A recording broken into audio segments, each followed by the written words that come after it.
네, 안녕하세요. 골든레이디 전문가입니다.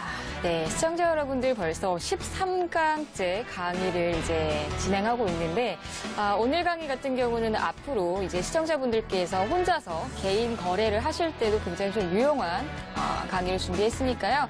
일단 오늘 강의 같은 경우는 갭 상승과 갭 하락의 차이에 대해서 준비를 많이 했습니다. 일단은 갭이라고 하는 거는 거래량이 갑자기 증가가 됐을 때 물량을 띄워버리는 그런 갭을 말하기도 하고, 그리고 갭 하락 같은 경우는 매도 물량을 위해서 떨구는 그런 이제 파동들을 이야기하는데, 일단은 차트를 먼저 보도록 할게요. 벌써 13강이 정말 믿겨지지가 않는데, 일단은 갭 패턴의 종류에 대해서는 첫 번째는 돌파갭과 계속갭과 소멸갭. 일단은 갭에 대한 이야기들은 제가 이제 강의를 많이 진행을 했었기 때문에 골든레이디 전문가가 갭에 대한 이야기는 많이 했으니까 이제 좀 익숙하다 하시는 분들도 많으실 거예요. 근데 이 갭이라고 하는 거는 매수 물량과 매도 물량이 증가가 되기 때문에 현물 시장보다는 선물 시장에서 많이 발생이 돼요. 그러니까 보통은 이제 지속적인 매수 거래량이 증가가 되는 현물 시장보다는 이제 갑자기 증가되는 투매 물량들이 나오는 선물 시장에서는 조금 많이 활용이 되는 부분들입니다. 근데 주식 시장에서만큼이나 더 중요한 건 이 갭이라는 거 잊지 마시고, 일단은 돌파갭과 계속갭과 소멸갭이 있는데, 이거는 상승형에서 돌파, 계속, 소멸갭이에요. 근데 반대로 우리가 상승장에서만 이게 적용이 되는 게 아니라 하락장에서 내가 손절가를 잡지 못했을 때도 지속이 되는 거예요. 이게 무슨 얘기냐면, 올라갈 때 처음에 갭이 한 번이 뜨죠. 처음 갭 발생. 그러면은 이제 두 번째 갭 발생이 됐을 때는 시가 매수가 가능하다라는 거, 이 조건이 하나가 있어요. 조건. 그리고 나서는 계속 갭이라고 하는 거는 계속 물량들이 들어와요. 이거 들어가세요라는 의미, 신호인 거예요. 이거는 시장과 투자자들 간의 신호이기 때문에 이거를 캐치를 하고 계셔야겠죠. 그렇죠? 그리고 이제 마지막. 보통은 투자자분들, 초보자분들의 특징이 첫 번째 못 들어가고 두 번째 못 들어가고 마지막 거래에서 3일째 거래되는 날, 그때 갭상승이 들어갔을 때는 그때는 이제 거래량이 소멸이 됐을 때 그때 많이 들어가서 물리는 경우들이 많으세요. 그러면 만약에 내가 갭상승한 종목을 내가 찾았어요. 그러면은 내가 하루째 못 들어가고 이틀째 못 들어가면 3일째 들어가지 마시고 차라리 들어가지 않으시는 게 답이에요. 이해되셨습니까? 그리고 반대로 내가 위에서 소멸갭에서 들어갔어요. 근데 뭐 말도 안 되는 공시가 하나가 떠서 뭐 테마주 같은 경우는 관련 없다. 뭐 그 인물하고 인맥주 같은 경우는 관련이 없다 그러면 갭하락 하나 뜨죠. 그렇죠? 이 갭하락이 하나가 뜨는 거는 주식에서는 신뢰도가 정말 우선인데 신뢰가 떨어진 거죠. 그렇죠? 기대 가치도 떨어진 거예요. 그럼 당연히 주가는 빠지게 마련입니다. 그러면 이럴 때 손절을 어떻게 잡아야 되느냐? 소멸갭에서 상승 중에서 내가 매수를 했어요. 보통 우리가 매수를 할 때 뭐 2%, 5% 매수 수익 내려고 매수를 잘 하는 건 아니에요. 보통 단타 매매하시는 분들은 2%에서 5% 정도의 수익률을 보시긴 하지만, 보통은 매수를 하면서 기본적으로 10%에서 20% 정도 기본적인 수익을 목표로 매매를 하시기 때문에 소멸갭에서 들어갔어요. 2, 3% 수익권이 나와도 안 팔아요. 당연한 거겠죠. 그죠? 그러면 여기서 들어갔는데 2, 3% 반등 나오고 쭉 빠져버려요. 신뢰도가 가치가 떨어져서 갭하락이 떴네요. 그럼 처음에는 똑같아요. 올라갔을 때 처음 시작되는 갭 상승. 이거는 당연히 더 올라간다는 의미죠. 근데 반대로 갭하락이 한번 진행이 된 종목들은 다시 한번, 두 번 내지 세 번 정도까지는 갭하락이 뜨기 때문에 단 한 번이라도 갭하락이 뜬 종목은 가급적이면 손을 대시지 않으셨으면 좋겠습니다. 이거는 모든 투자자분들과 저와의 약속이 이제는 되는 거예요. 우리가 차트를 이렇게 돌려보다 보면요. 차트는 그 종목의 역사라고 하죠. 그쵸? 역사라고 하는데, 제가 초보자분들한테는 가급적이면은 그 신규 상장 종목을 매수를 하라고 하진 않아요. 최근에 JW 생명과학 이 종목이 신규 상장을 했습니다. 그쵸? 신규 상장을 하면서 공모가 대비 우리가 장 시작할 장 시작하고 나서 당일날 상한가를 갔어요. 그래서 그때도 저한테 이제 종목 상담이 많이 들어오면서 저한테 하는 얘기가 전문가님 이거 내일장 공략을 하려고 하는데 어떻게 생각하십니까? 저는 하지 마세요예요. 하지 마세요. 왜 그러냐면 어쨌거나 그 기업에 대한 역사가 있어야 되는데 아무리 뭐 흡수합병을 하건 뭐 인수를 하건 간에 어쨌거나 신규 상장이 된 종목이에요. 그쵸? 이 주식시장하고 그냥 일반 뭐 중소기업하고 상장된 기업인지 아닌지 이건 확실하게 차이가 있는 거예요. 그쵸? 아무리 오래된 역사가 있는 기업이라 하더라도 주식시장에서는 아직 걸음마는 단계잖아요. 그쵸? 그럼 이전에 역사가 없는 거예요, 주식시장에서는. 그럼 그 종목을 매수를 해야 될까요? 아니거든요. 지금 JW 생명과학 같은 경우는 계속 빠지고 있어요. 지금 차트를 돌려보시면 아실 거예요. 그래서 초보자분들 그리고 이제 그 주식 매매를 시작하신 분들은 신규 상장 종목은 가급적은 피하시고 두 번째 이전에 개파락이라는 그 종목이 있었던 그런 아이들 혹은 개파락 발생됐던 차트들이 발생됐던 그런 종목들은 가급적이면 피해 주신 게 좋아요. 왜냐하면 어차피 역사의 발저치잖아요. 이 차트라는 게. 그쵸? 반복적이잖아요. 그러면 개파락한 종목들은 어쨌거나 다음번에도 다시 한번 개파락이 발생된다라는 거. 그런 전제 조건이 있어요. 갭상승한 종목은 다시 한번 갭상승할 수 있는 전제 조건이 있기 때문에 갭상승한 종목들은 나중에서라도 거래가 붙습니다. 근데 개파락을 했던 종목들은 다시 한번 더 빠져버려요. 그런 거를 기억을 하시면서 다음번에 이제 투자를 하시면 좋을 것 같아요. 이제 갭에 따른 종류와 대응 방법 같은 경우는 이걸로 한번 보죠. 최근에 세동이라는 종목과 그리고 DSR 종목과 그리고 DSR 제강이라는 종목 그리고 고려산업이라는 종목 지금 이 종목들이 최근에 굉장히 이슈를 받았던 종목이에요. 뭐 실적을 보지 않고서도 갭상승한 종목이었기 때문에 충분히 따라잡을 수 있었던 종목이에요. 왜 그랬을까요? 갭상승. 첫 번째 갭상승했을 때는 돌파갭. 그죠? 그리고 두 번째 갭상승했을 때는 계속갭. 그리고 세 번째는 소멸갭이기 때문에 주가는 밑으로 빠진다라는 거. 이해되셨습니까? 그래서 최근에 뭐 우리 이제 정책적인 부분에서도 굉장히 이제 탈도 많고 문제도 많았기 때문에 그래서 이제 대선 후보들 간의 그런 이제 굉장히 좀 상반되는 흐름들이 많이 나오고 있어요.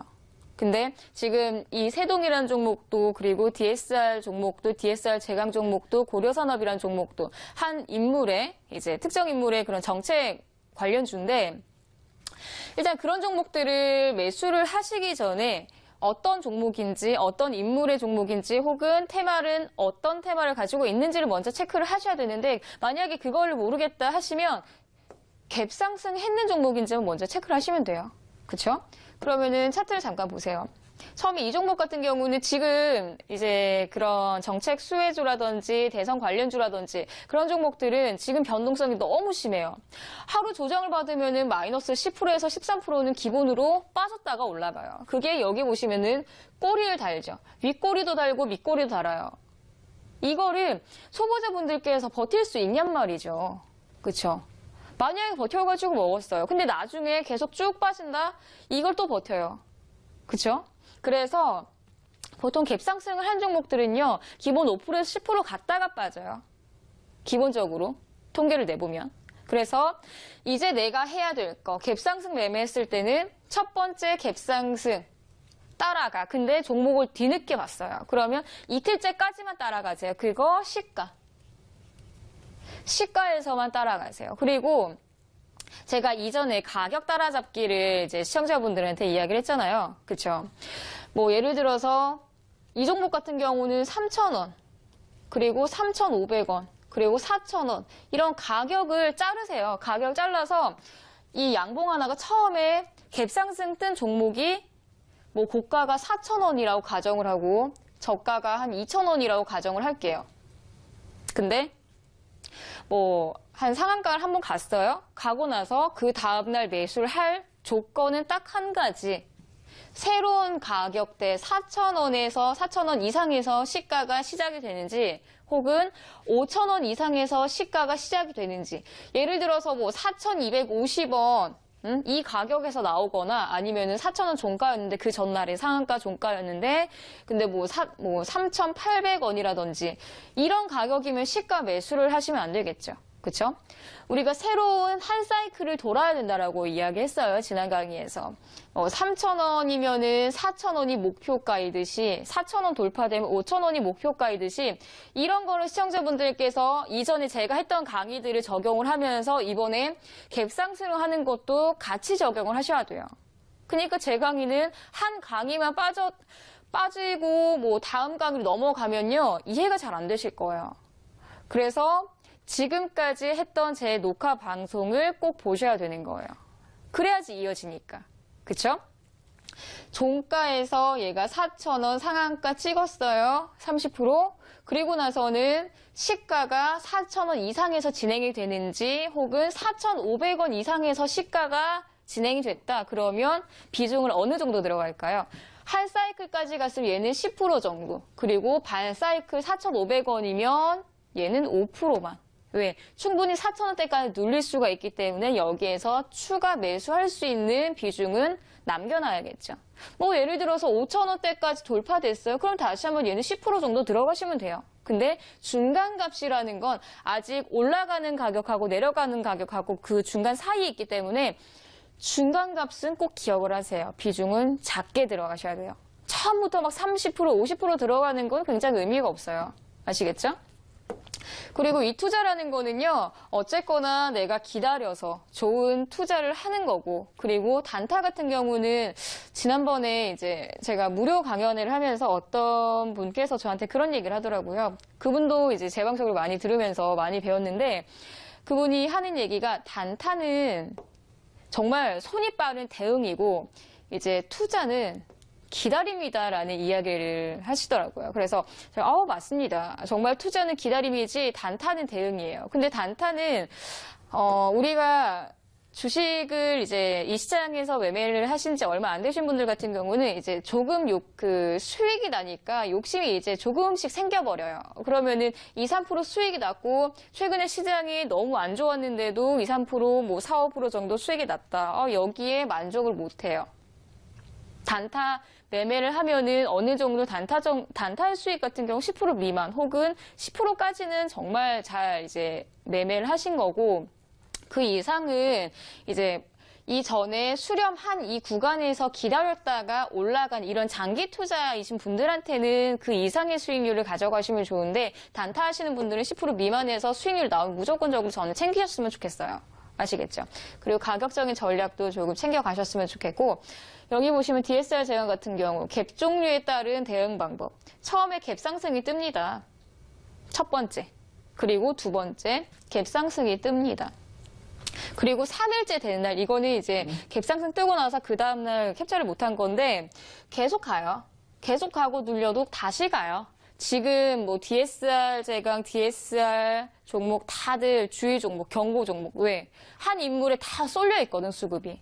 그리고 테마주 같은 경우는요, 순환이에요. 순환이란 건 뭐냐면, 우리가 뭐, 한 테마가 움직였고, 오늘은. 그리고 다음 날은 다른 테마가 움직이고, 항상 그 테마만 집중해서 움직이진 않아요. 그거를 기억을 하셔야 돼요. 내가 이거 이번 주에 공략을 못했는데 다음 주 공략을 해볼까? 수급 그쪽으로 안 쏠려요. 지난주에 내가 공략을 못했는데 아쉬워하지 마시고, 그 종목이 가지 않으면 다른 테마가 또 움직이기 때문에 그거를 좀 체크를 하셔야 돼요. 그거 체크 못 하시면 계속 제자리 걸음이에요. 아시겠습니까? 그래서 처음에 갭 상승 뜹니다. 이거 못 들어갔어요. 근데 가는 종목들이 더 가요. 가는 종목들이. 그래서 수급 체크를 못 하시잖아요. 만약에 시장이 좋지 않아요. 어제 제가 무료 방송을 했는데 어제도 시장이 좋지가 않았어요. 근데 어제 같은 경우도 제가 이제 BMT라는 종목을 매수를 하면서 작게는 5%에서 10% 정도의 수익이 나왔어요. 시장이 좋지 않았는데. 근데 그것도 이 테마에 관련된 종목이었어요. 지금 다 이쪽으로 다 수급이 쏠려 있어. 근데 이 방송 자체가 이제 재방송도 나가고 하다 보니까 주의하셔야 돼요. 아시겠죠? 지금 생방송이 아니라 이제 재방송이 나가기 때문에 이 종목을 뒤늦게 잡을 수가 있어요. 아시겠죠? 그래서 그런 부분들만 주의하시면 되고, 그래서 일단은 시장이 좋지 않았는데도 수급이 쏠려 있는 종목들, 그런 종목들을 눌림목 마이너스 5% 눌림목 구간에서 눌림목 매수를 하시고, 그리고 플러스 5% 이상에서 매도를 하시면 굉장히 적절한 매매 방법이 되실 거예요. 그리고 갭상승은 다시 한번 말씀드리지만 첫 번째 가장 강하다, 두 번째까지만 매매하시고 3일째 되는 소멸갭에서는 절대적으로 매매를 금지하시면 좋겠다. 오히려 반등하고 나서 그 절반 이상까지 눌리면은 그때는 눌림목 매수 가능하세요. 근데 그거 아니면 매매를 하시면 안 돼요. 그 종목들은. 제가 이런 뭐 눌림목 매수 같은 경우도 가격 따라잡기 했죠. 기간 따라잡기 했죠. 따라잡기 매매는 정말 많이 했어요. 그쵸? 그래서 지금 이제 13강부터는 다시 한번 돌려보는 총정리 시간이라고 생각을 하시면서 같이 적용을 하면 될 것 같아요. 그리고 이제 고려산업 같은 경우도 여기 양봉 뜨죠. 이렇게 가는 종목들은 계속 가요. 근데 3일째 되니 이제는 윗꼬리 달고 거래가 감소가 되는 거를 이제는 확인을 할 수가 있어요. 확인되셨습니까? 그러니까 여기 보시면은 가긴 잘 가요. 정말 가긴 잘 가고 거래량도 증가되는 거 확인이 됐어요. 근데 얘네를 처음에는 진짜 가나 안 가나 계속 보다가 눈치만 살살 보다가 가네? 진짜 가네? 한번 따라가 볼까? 그리고 나서 보통 여기 구간에서 많이 물려요. 근데 이런 매매는 이제는 제 방송을 보시면, 제가 이제 강의한 내용들을 보시면 이제는 따라가진 않겠죠? 그쵸? 내가 차라리 매매를 못하면 못했지, 정말 억울하게 제가 이렇게 강의를 열심히 했는데 이거를 위에서 따라가시면 안 되겠죠? 이거 말이 안 되는 거예요, 이런 매매는. 아시겠습니까? 뭐 예를 들어서 당일날 뭐 이틀날에 막 상한가 가다가 윗꼬리 달고 쭉 미끄러질 때도 있을 거예요, 당연히. 이 주식시장이라는 거는 정말 변수가 많기 때문에. 그럴 때는 우리가 가격 따라잡기에서 적용을 하면서 손절가를 잡으시면 돼요. 예를 들어서 얘가 고점이 7,000원이에요. 응? 그리고 눌림 여기 뭐 저점이 한 5,000원이라고 가정을 합시다. 그러면 고점 6,000원 깨지면은 이제는 손절을 하시고 다시 한번 6,000원 이하 5,000원 구간에서 눌림목 매수를 들어가셔야 돼요. 2차 매수까지는 가능하세요. 여기에서 윗꼬리 다는데 이거 물타기 하시면은 죽어요. 시장의 변수는 항상 있다라고 생각을 꼭 하셔야 됩니다. 아시겠죠? 그리고 차트로 보는 갭. 저건 올라가는 차트만 봤어요. 이제는 내려가는 차트도 봐야 돼요. 그렇죠? 여기 보시면, 그리고 제가 그거 하나를 더 이야기를 하자면은, 아까 저는 올라가는 갭 상승에 대한 이야기를 했는데 이제는 내려가는 갭 하락에 대한 이야기를 하면서 제가 신규 상장 종목은 하지 말라고 이야기했죠. 그쵸? 그러면 이제 여기에서 또 중요한 거는 1,500원 가격으로만 이야기할게요. 1,500원 이하인 종목들은 가급적이면 저는 안 잡으셨으면 좋겠어요. 왜냐하면 언제든지 1,500원 이하라는 종목들은 언제든지 동전주로 전환이 되기 때문에 동전주는 가치가 그만큼 소멸이 되겠죠. 가치가 떨어진다는 거겠죠. 그쵸? 뭐든지 프리미엄이 붙고 가격이 상승했을 때 매수를 하는 건 참 좋아요. 그건 정말 너무 좋은 습관인데 가격이 떨어질 때 밑에서 받치고 있는 건 너무나 위험한 매매예요. 이거는 이제 조금의 견해 차이긴 합니다만, 저는 1,500원 미만의 종목들 같은 경우는 가급적이면은 거래를 안 해요.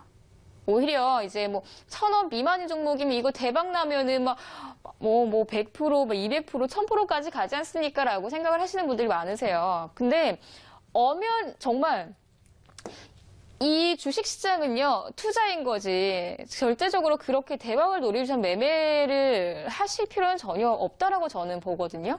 왜냐하면 저도 이제 매매를 처음 시작했을 때는 굉장히 이제 돈이 너무 잘 벌리는 거예요. 그래서 와, 내가 정말 이게 뭐 대학교 나오고 유학생활까지 하고 그랬는데도 이게 너무 허무한 거예요. 열심히 살았는데, 그죠? 근데 정말 이제 주식이라는 걸 알게 되고 주식시장에서 이제 매매를 하게 되고 하다 보니까 하루에 뭐 돈 몇백만 원 버는 거, 몇천만 원 버는 거 그건 정말 우스운 일이었죠.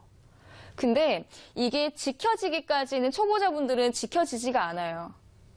왜냐하면 매매라는 것도 내가 몸소 느껴봐야 되고 적응이 돼야 되는데 적응되지 않고서는 뭐 조금 벌어가지고 이거는 대박을 노리시면 절대 안 돼. 저는 이제 주식을 처음 하시면 정말 짧게는 1년 정도의 초보 기간을 거치셔야 된다고 저는 생각을 하고, 왜냐하면은 뭐 강산도 변해야 되죠. 그리고 계절 뭐 봄, 여름, 가을, 겨울주 그런 수혜주도 한번 만나봐야 되죠. 그리고 시장의 순환을 한번 느껴봐야 되죠. 10월 달처럼 코스닥이 계속 질질 이렇게 흘러내리는 이런 시장도 만나봐야 되죠. 혹은 정말 계속해서 올라가는 상승 랠리장도 한번 만나봐야 되죠. 이게 보통 1년이 걸려요. 근데 그런 1년 동안에 우리 시청자분들께서는 많이 주식시장에서 성장을 하셨을 텐데 10월 달에 처음 거래를 하신 분들은 정말 깜짝 놀라셨을 거예요. 그쵸? 10월 달에 이제 첫 거래를 했는데 시장은 폭삭 주저앉아버리고, 그리고 말도 안 되는 그런 정부 쪽에서도 그런 변수들도 나오다 보니까 계속 시장은 악재가 계속 터져버리고, 그쵸? 근데 일단은 시청자분들께서도 이제 아시는 분들은 아실 거예요. 싼 가격에 사서 비싼 가격에 팔고, 뭐 무릎에 사서 뭐 어깨 위에서 팔고 이런 얘기들 많이 들어보셨을 건데, 그만큼 초보자분들은 장기 투자를 하라고 하는 이야기예요. 그런 이야기들이. 근데 단타를 하는 것 자체가 호흡이 너무 짧아지고 매매 자체가 안 되고 너무 싼 거만 매매를 하려고 하다 보니, 그럼 난 1,000원 이하에서 매매를 해야겠다라고 생각을 하시는 거, 이거 너무나 잘못되어 있는 거거든요. 그쵸? 그리고 이제 여기 보시면은 이 종목 같은 경우도 개파락이 한번 떴어요. 말도 안 되는, 나는 그 특정 인물과 전혀 관계가 없다라고 하면 주가 쫙 밀어버리고 계속해서 스물스물 밑으로 빠집니다. 그럼 이런 종목들은요, 과거 사례를 다시 한번 살펴보셔야 되고, 과거 사례들에서도 개파락이 한번 떴다라고 하면은 이제는 이 종목은 공략을 하시면 안 되는 종목들 중에 하나가 되겠죠. 그쵸?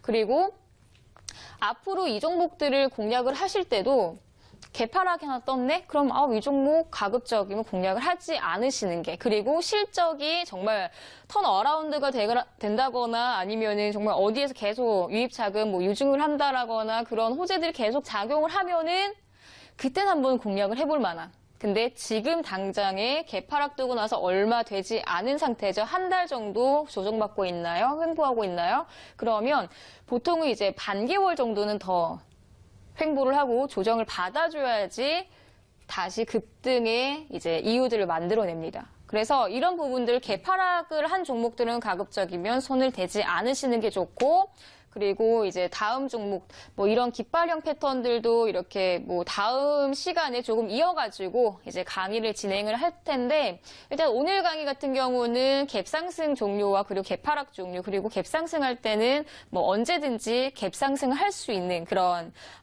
이유들을 만들어낼 거예요. 근데 갭하락을 할 때도 똑같아요. 갭하락 할 때도 정말 말도 안 되는 악재들을 계속 터트려내면서 그 다음에는 물량들을 밑에서 받아줄 수 없으니 어쩔 수 없이 물려있는 경우들이 많아요. 그래서 그런 부분들도 조금은 이제 배워가는 계기가 됐으면 좋겠고, 그리고 제가 못한 내용들도 정말 많았을 거예요. 그쵸? 근데 그런 내용들은 이제 아시아경제 홈페이지 들어가셔가지고 제 얼굴이 있으면 거기에 클릭하셔서 들어오시면 이제 무료 방송을 참여하시면서 많은 도움 받아가셨으면 좋겠어요. 이제 시장이라는 거는 내가 예측을 하기보다는 대응의 영역이잖아요. 그쵸? 근데 그 대응의 영역에서 이제 시청자분들께서 적절하게 대응하는 방법은 당연히 내가 많이 알고 많이 배우고, 그쵸? 그리고 많이 적응하는 방법밖에 없는 것 같습니다. 그래서 앞으로의 이 변수가 많은 주식시장에서, 그리고 앞으로 다가오는 금리 인상 가능성에 대한 대응도 해야 되고, 대선에 대한 가능성에 대한 그런 이야기도 해야 되고요. 그래서 대응을 제대로 하려면 제대로 배우셔야 될 것 같습니다. 네, 시청자분들 13강 여기에서 갭상승 갭하락의 내용은 여기서 마무리하고요. 못다한 내용은 14강에서 다시 들고 강의 진행하도록 하겠습니다. 지금까지 시청해주신 여러분 감사드립니다.